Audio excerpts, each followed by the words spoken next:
di saat orang-orang lagi jualannya bahan woven gitu ya, yang kayak gamis abaya banget.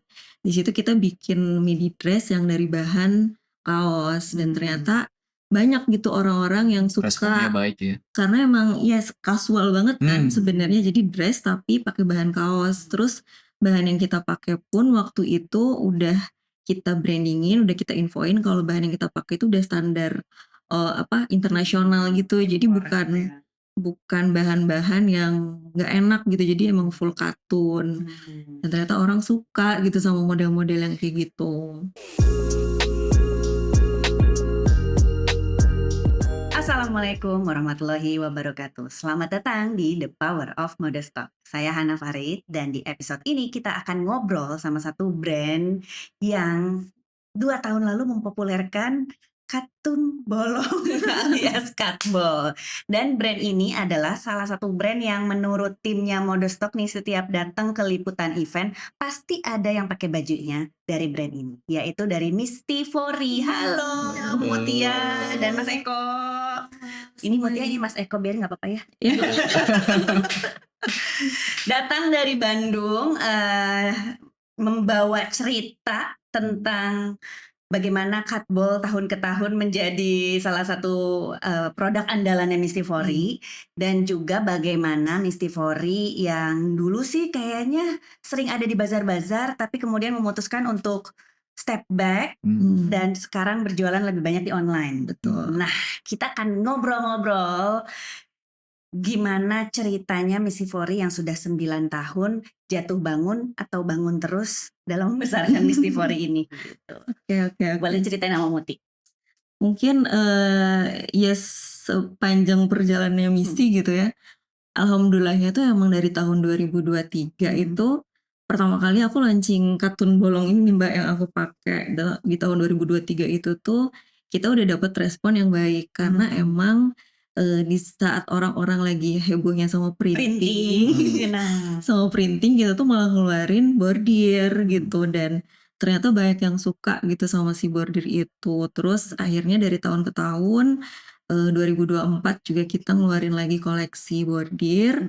Alhamdulillah waktu itu stoknya kita juga lebih siap, terus marketingnya juga lagi siap, jadi pas aja gitu momentumnya datang ke Mistifori. Oke. Terus 2025 juga sama kayak gitu, kita udah siapin momentum, udah siapin stok, cara komunikasi kayak gimana kita matengin lagi. Jadi alhamdulillah ya sampai sekarang tuh kayak Mistifori dikenalnya katun bordir Mistifori tuh bagus gitu. Jadi kataku nih, Mistifori adalah salah satu brand yang konsisten di saat banyak brand Ramadan itu jualan printing gitu ya. Tapi tetap konsisten Mistifori itu jualannya ya udah katun bordir ini gitu ya.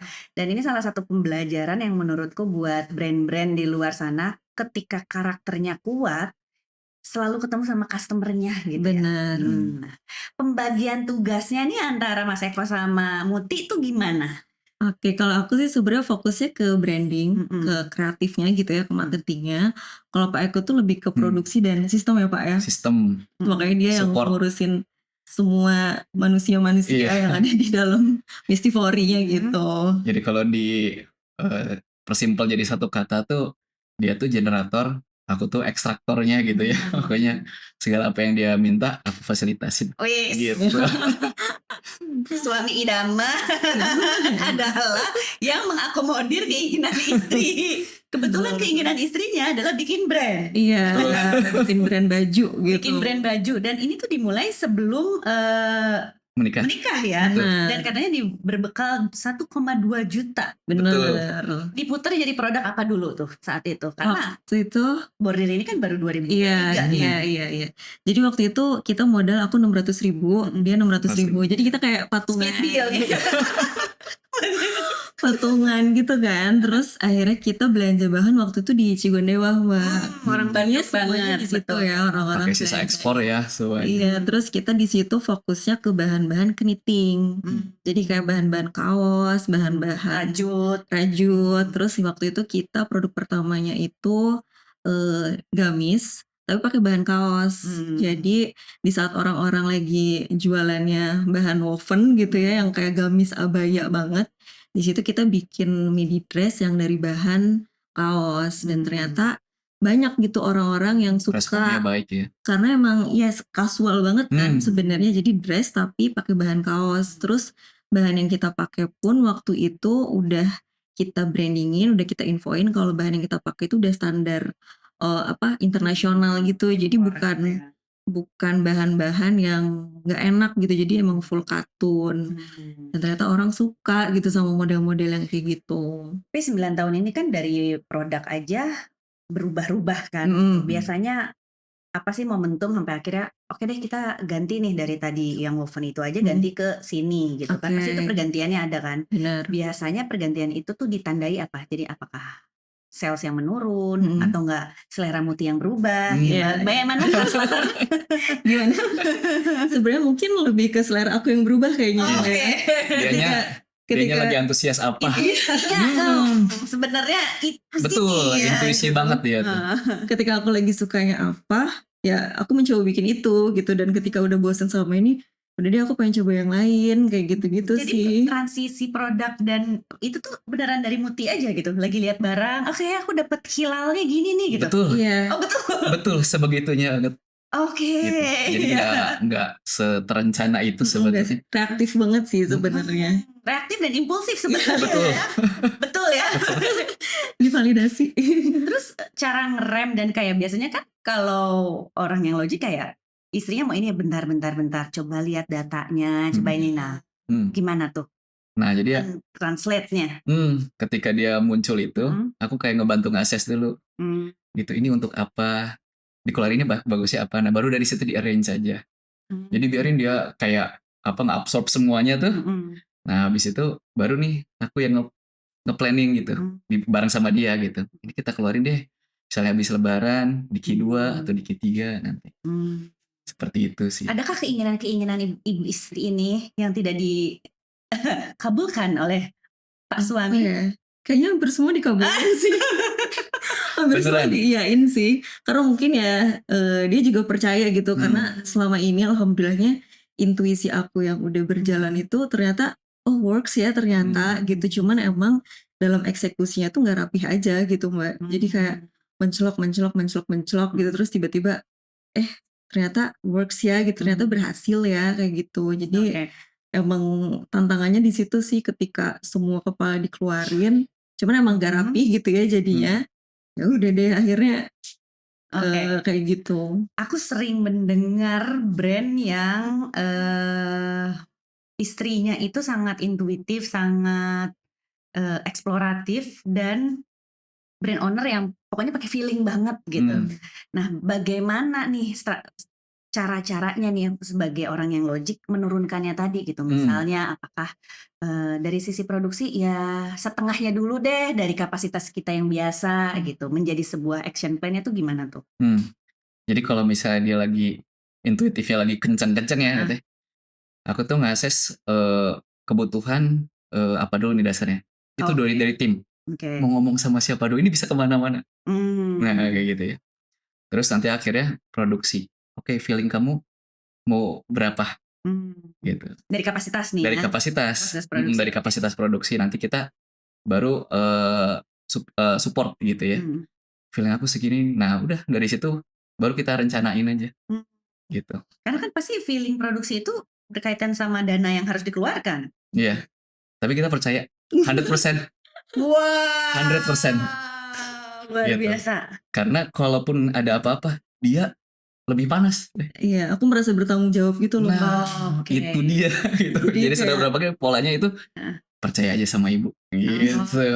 Itu dulu tapi ya Mbak ya, gitu masih awal-awal kita merintis sampai terakhir 2024 inilah gitu. Iya. Ada apa di 2024? Nah sebelum kita ke 2024, adakah momen-momen di mana misalnya intuisinya tidak sesuai dengan kenyataan? Itu yang dilakukan, apakah jadinya ya bertanggung jawab tadi? Oke, kita abis-abisan nih untuk memperbaiki itu, atau enggak jadi ada yang tuh kan kamu salah nih gitu? Lebih ke ini ya, abis-abisan sih jadinya. Jadi kita ngejar supaya emang sesuai dengan apa yang sudah aku planningkan gitu.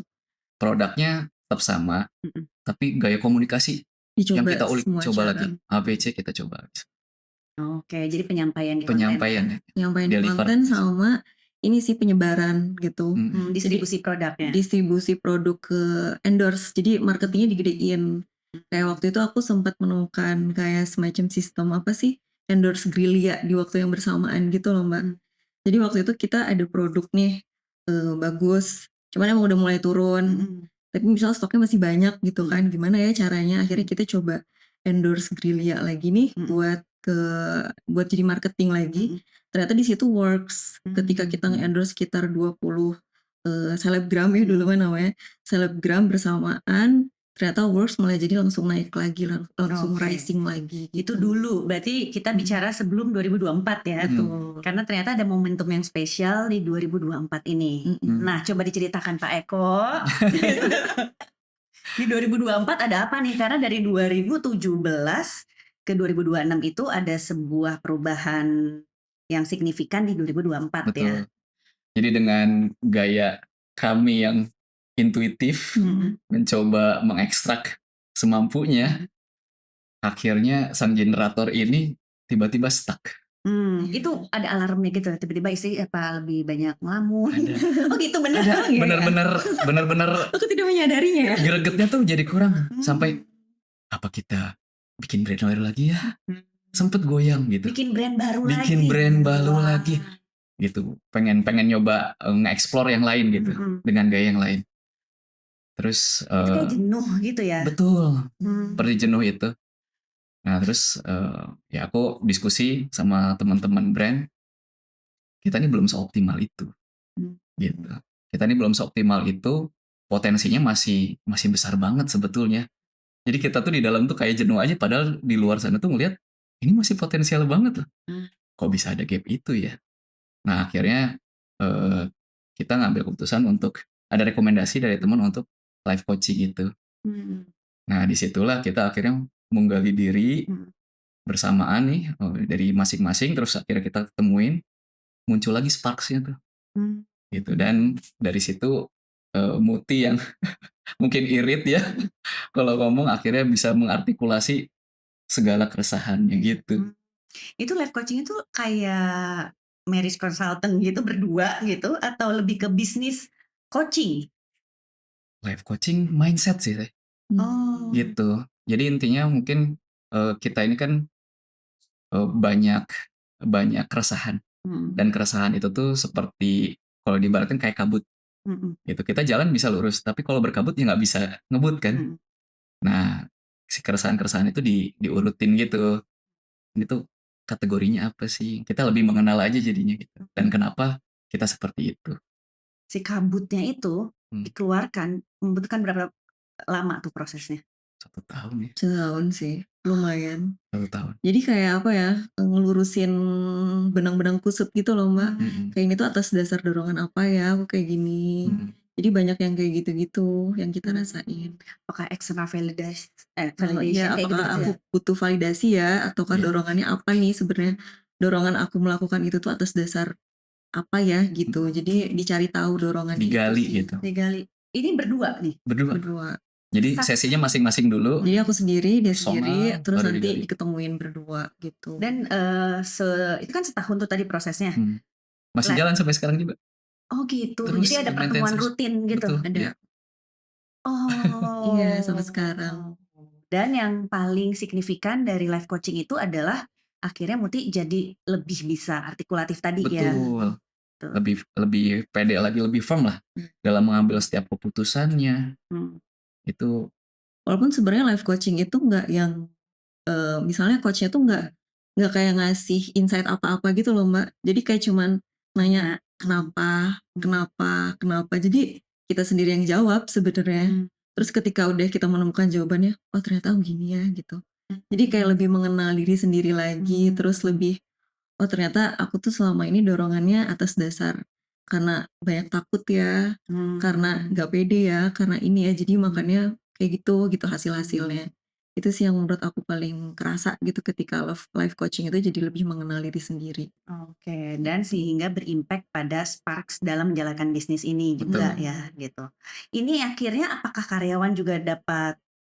Iya. Betul. Oh. Dan itu ya testimoninya dari mereka cukup impactful sekali gitu. ke performanya ke mereka, ke kehidupan pribadinya mereka gitu. Dan kita kan juga memang punya value kebermanfaatan ya di perusahaan ini, dan itu cukup terasa juga sih. Oke, dan si karyawan ini juga dapat life coachingnya dari tahun 2024. Apa setelah kalian setahun 2025 baru deh karyawan juga mendapatkan sesi training ini? Nggak jauh dari kita ya. Pokoknya Kayak sekitar 6 bulanan ya gitu ya.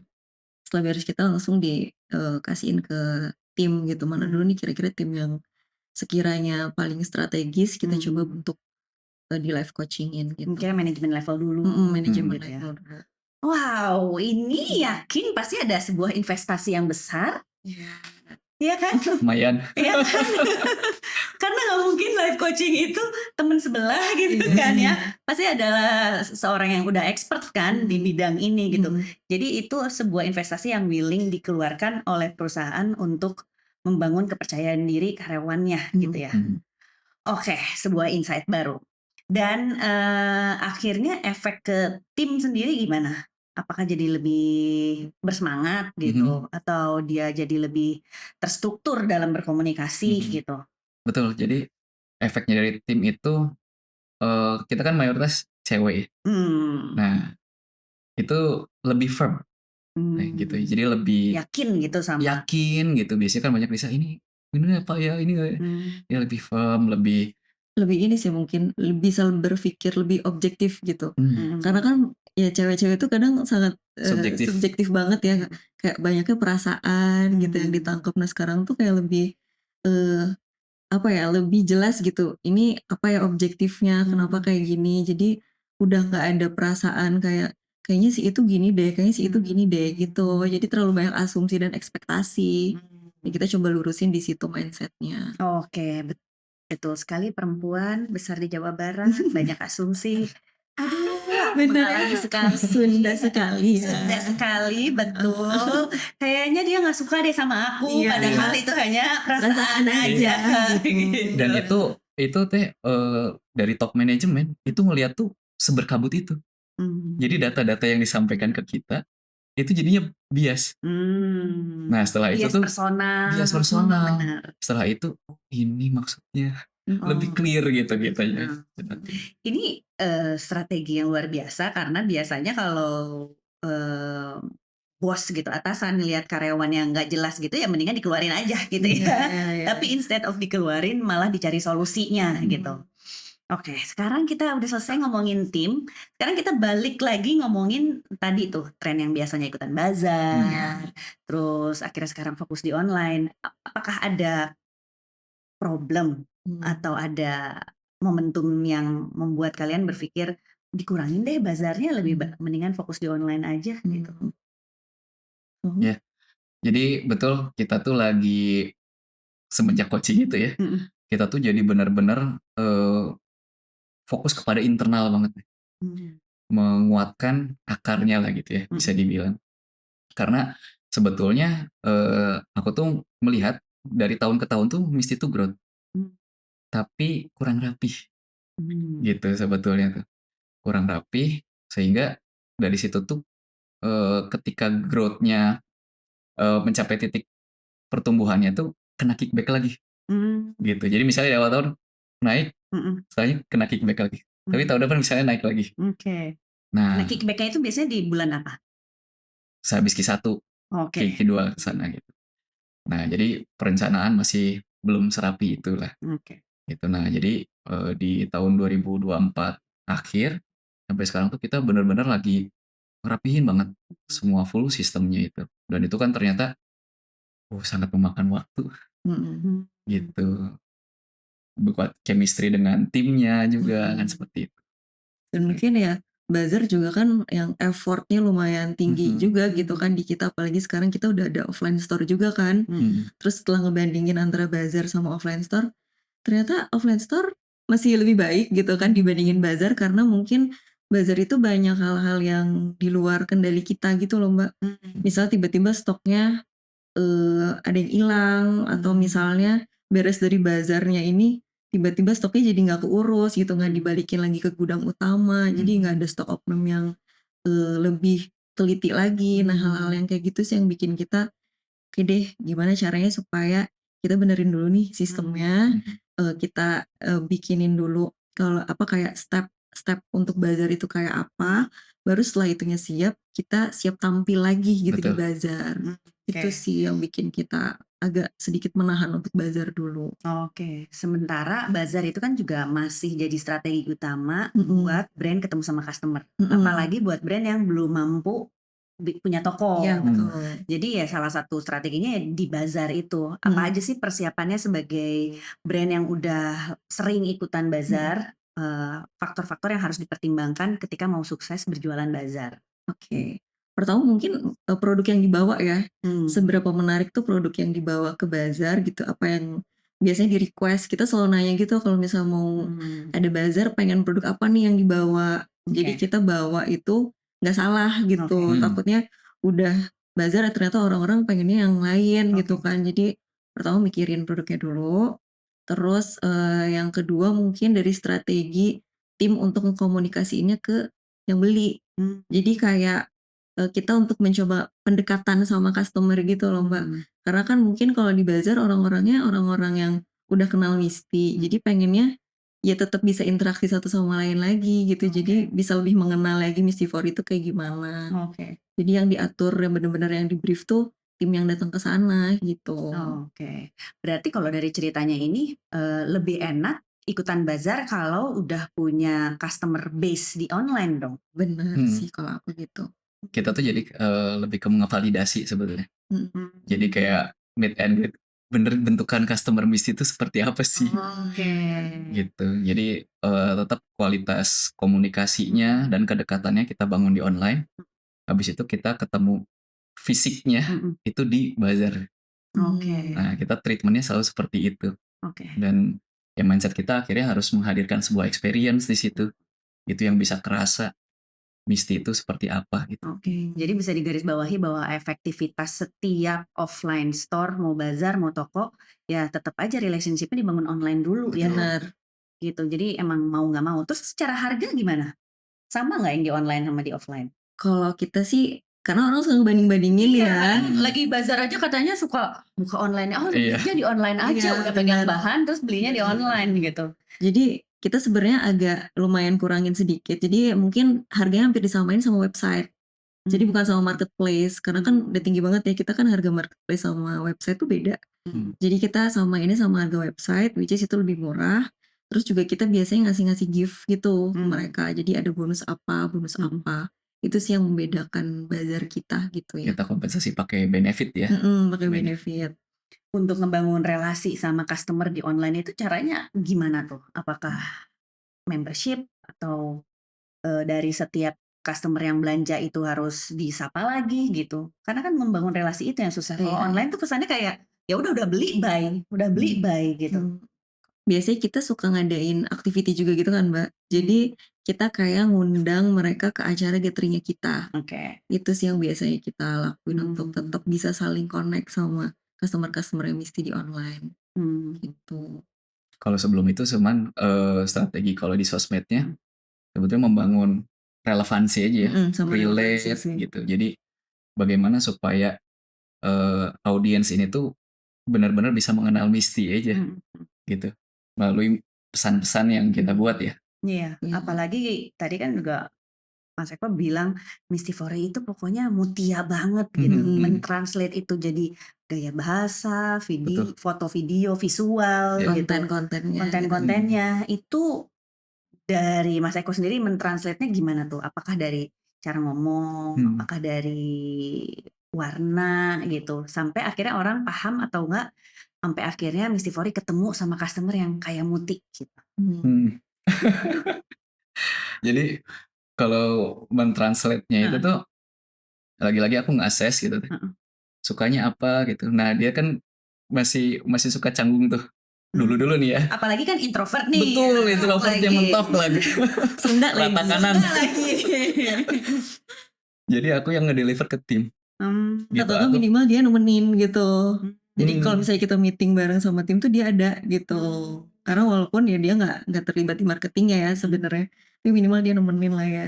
Gitu, jadi akunya yang make sure timnya. Gitu, timnya ini paham nggak gitu, yang Karena beastie kayak banget gitu. pemilihan talent gitu, cari yang mukanya kayak Muti Iya, gitu. iya. Kayak pemilihan talent, tempat mau di mana itu kan susah kan Betul, gitu betul. mengeksekusi itu. Kalau akhirnya screeningnya Mm-mm. setelah tim akhirnya cari, itu balik lagi ke Muti sih kalau itu. Cuman make sure tim ini Mm-mm. tahu juga cara mengekstraknya. Nah Hmm. itu mungkin yang aku selalu ke tim itu memberikan tips, coba dibantu ibu Hmm. untuk mengekstrak, jadi kayak ekstraktor, jadi bikin banyak eko Oke, di bawah di bawah ya, ibu gitu. Karena tantangan paling susah adalah membuat fans kita loyal, customer kita loyal kan gitu. Nah, apalagi di brand yang ownernya jarang tampil. Betul. Nah, itu biasanya gimana caranya? Nah itu memang kita sempat strategi itu apa perlu tampil ya gitu ya. Tapi dari ilmu yang aku ketahuin gitu teh di DKV dulu, ya brand adalah brand gitu. Kalau ownernya maju, brandnya owner. Sedangkan kita mau bikin brand, nggak boleh nih. Kalau mazhabnya aku gitu. Cuman cakep banget tuh mazhabnya tadi. Cuman bagaimana? Ya udah, berarti segala brand yang akan jadi brand personanya ini, maka segalanya itu mengacu kepada Muti. Ya udah. Tapi yang tampil harus brand. Yang tampil harus tetap Jangan brand. sampai justru ownernya tampil sehingga ownernya yang jadi brand. Betul. Jadi introvertnya Muti ke Mistiful itu gimana? Visualnya. Nah, itu yang didiskusiin sama tim. Tapi bentuk visualnya di ACC-nya lagi-lagi ke Muti. Cara komunikasinya. Cara komunikasinya. Apa itu juga berkaitan sama isu-isu kayak jokes atau keresahan-keresahan yang dibahas di Mistifori? Iya.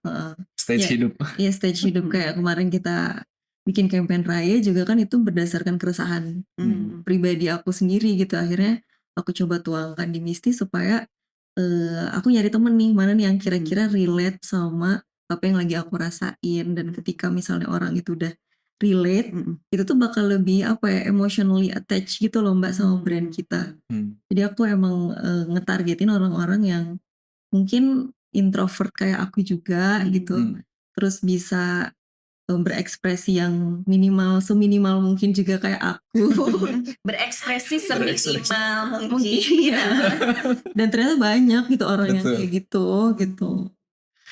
Jadi sebanyak itu orang yang aku tuh pengen dilihat tapi nggak mau kelihatan paling menonjol. Iya. Exactly. Betul ya. Banyak loh orang Indonesia yang kayak gitu. Dan apalagi di ras-ras tertentu. Dan itu tuh terlihat dari tadi ya produk-produknya itu ya.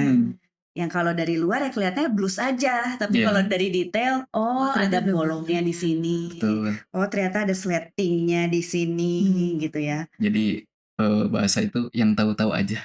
YTTA. Oke. Gitu.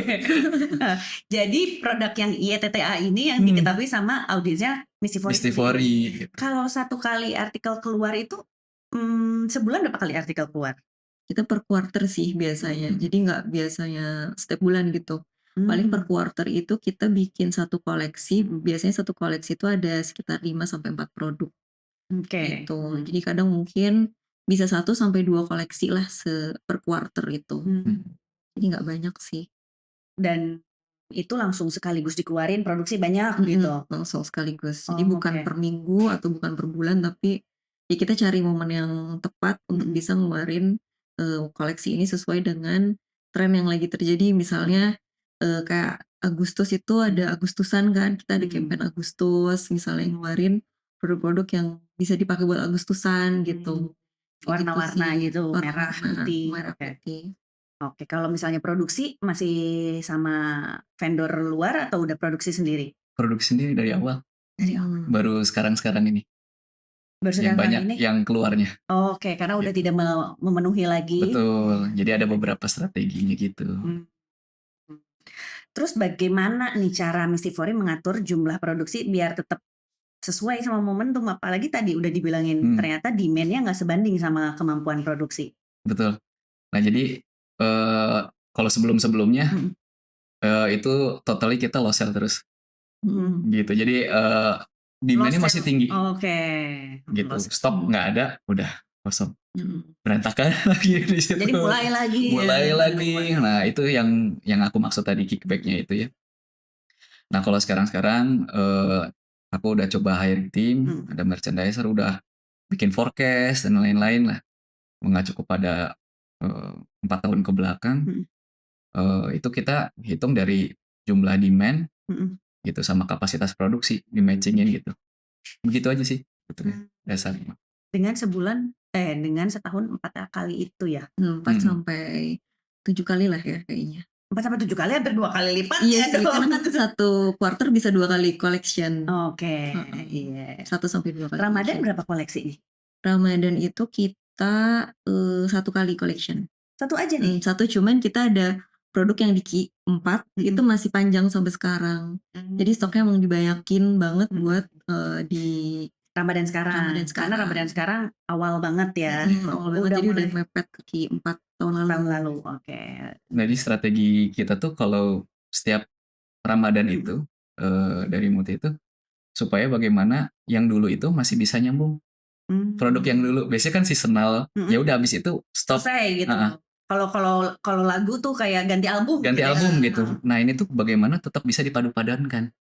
Nah itulah jadi membuat orang tetap mungkin yang dulu suka masih relevan nih saat ini juga, dan itu juga jadi bagus memperpanjang produk dan juga tidak membunuh produk yang baru juga atau tidak dibunuh juga oleh produk yang baru. Oke. Ya contohnya misal yang baju yang Mbak Hana pakai gitu ya, mungkin orang-orang udah familiar, itu masih bisa di mix and match lagi sama raya yang sekarang. Jadi kayak bisa pakai kulot yang raya tahun 2025, padahal kan sebenarnya baju 2 tahun yang lalu ya, tapi masih bisa dipakai relevan buat ke tahun-tahun selanjutnya gitu. Oke, dan tahun ini koleksi Ramadannya udah yang tadi ya berjudul Familiarity bukan ya? Bukan, yang temu sih. Oh yang temu, oke. Nah itu udah bisa didapetin dari bulan? Kebetulan hari ini launching ya tanggal 13 Februari. Ini raya terakhir kita sih, jadi ini terakhir koleksi temu. Dan kita udah mulai sebenarnya dari bulan lalu sih, udah dari rangkaian ya, jadi ada rangkaian. Jadi ada beberapa koleksi gitu, dan yang hari ini tuh yang terakhir. Yang terakhir, yang mana adalah juga Sarimbit tersedia untuk ibunya, suami, anak cewek, anak cowok. Nah dari umur berapa aja? Dari kita sih rekomendasinya dari umur 2 ya, 2 sampai 3 tahun sih sebenarnya. Jadi tergantung sampai ukuran paling besarnya? Ukuran paling besarnya di 10 tahun bisa sih. Oke. 2-3 tahun sampai 10 tahun untuk anak-anaknya cewek cowok dan Sarimbit ibu bapak. Gitu. Ada berapa variasi warna? Ada 5 variasi warna. Yang mana warnanya? Ini apakah hijau, apakah abu, apakah Nah itu dia. Itu dia. Apakah ternyata oats warnanya? Oh kalau yang Mbak Hana pakai taupe. Oh kan? Taupe ya. Aku yang cewek aja salah mulu warnanya. Nah ini menarik sedikit Mbak terkait warna. Jadi karena kami ini ngulik warna, jadi kita tuh pengen warna itu susah di-define. Emang ada dasarnya gitu loh. Jadi warna itu kalau di color wheel-nya tuh harus ini kehijauan, keabuan. Kebetulan kita punya mesin untuk print kan warna di rumah, jadi kita print dulu tuh. Ini yang susah di-define gitu. Kita kasihin ke staff, warna apa? Ini hijau Pak, ini abu. Kan tadi aja kita gitu. Ini kan tebak-tebakan. Aku pikir ini warnanya hijau, ternyata warnanya oat. Tapi ini kan ada semburat hijau, ada semburat tetap. Aku pengennya ngeliat ini hijau. Karena mungkin ada produknya ada hijaunya, sama celananya ada hijaunya. Jadi bawa hijau gitu. Padahal sebenarnya mungkin warnanya krem sih. Krem. Okay. Jadi bisa dipastikan warna-warna Misty itu cuma warna Misty. Karena kita bikin warna sendiri. Memang sesuai sama namanya ya, Misty. Agak betul. Bahan Misty betul. Jadi sebenarnya esensi dari Mistifori main kabut-kabut. Di tengah-tengah gitu, kanan enggak kiri enggak gitu. Ya tadi itu ya, mencolok tapi tidak mencuri perhatian tapi tidak mencolok gitu ya. Oke. Satu kata buat teman-teman nih yang mau ngebangun brand dari Mistifori yang udah jalan 9 tahun, mungkin ada pesan atau yang mau disampaikan satu-satu nih. Nggak cuma satu kata aja sih, boleh beberapa kata. Tapi ada pesan yang mau disampaikan, pengalaman Muti dalam membesarkan Miss Tivori, Mas Eko juga gitu. Biar teman-teman yang nonton ini semakin termotivasi untuk membesarkan brandnya. Oke, kalau dari aku sih mungkin pentingnya untuk mengenal diri ya Mbak ya. Karena ketika kita nggak tahu kita maunya apa, itu pun bakal berpengaruh ke perusahaan gitu. Perusahaan pun akan bingung gitu nanti mau ngejalanin perusahaan ini gimana kalau kitanya sendiri tuh nggak tahu kita mau jadi apa atau mau jadi brand yang kayak gimana. Istilahnya mungkin kalau kita jadi supir bus gitu ya, kitanya supirnya aja sendiri nggak tahu gitu mau kemana, sedangkan kita bawa banyak orang di belakang yang ya mereka mungkin percaya sama supirnya gitu, tapi kalau misalnya kita sendiri nggak tahu mau kemana ya udah gitu. Jadi menurut aku pentingnya mengenal diri, pentingnya mengenal kita maunya apa untuk membangun sebuah brand itu. Itu membangun sebuah company-nya ya. Kalau dari Mas Eko? Pertama tentang fundamental bisnis mah harus dipelajari dia. Itu ilmu dasar banget. Yang mana adalah fundamental bisnis? Apakah yang ngebangun brandnya? Oh iya, ngebangun brandnya. Ngebangun brandnya jadi dari biasanya kan orang mulai dari dagang gitu. Nah ini kita bisa juga mempelajari bagaimana sih branding itu sendiri, manajemennya, people-nya di dalamnya, keuangannya. Gak apa-apa sedikit-sedikit dulu. Jadi yang gitu. Teori-teorinya dipelajarin dulu. Teori-teorinya permukaan dulu nggak apa-apa, tapi kita pelajarin dulu semuanya. Oke. Gitu. Nah, yang paling sangat direkomendasikan adalah ketika istri Anda ingin berbisnis, disupport. Karena seru banget sebetulnya. Seru banget. Aduh cocok sekali dalam rangkaian Valentine ini. Oh gitu ya. Ini nanti kalau ditambahkan ada lope-lope ya. Oke, thank you Mas Eko dan Muti. Semua gak ketebak loh tadi ya. Ternyata dukung. Ada punchline-nya ya. Iya. Karena banyak sih yang akhirnya kan bertanya gitu, gimana kalau bisnis suami istri kayak gitu. Kayaknya ribet ya gitu. Enggak, aku seru kok. Aduh. Semangat. Oke, thank you Mas Eko, thank you Muti. Semoga di sini yang nonton, apalagi istri-istri yang tidak merasa didukung sama suaminya, boleh langsung perlihatkan video ini ya. Seru kok dukung kemauan istri yang suka abstrak ini ya. Abstrak ya gitu. Oke, thank you untuk teman-teman yang udah nonton. Jangan lupa subscribe dan bagikan cerita ini buat teman-teman yang merasa perlu banget ngedengerin episode ini. Saya Hana Farid dan juga Miss Tivori undur diri. Wassalamualaikum warahmatullahi wabarakatuh. Dadah.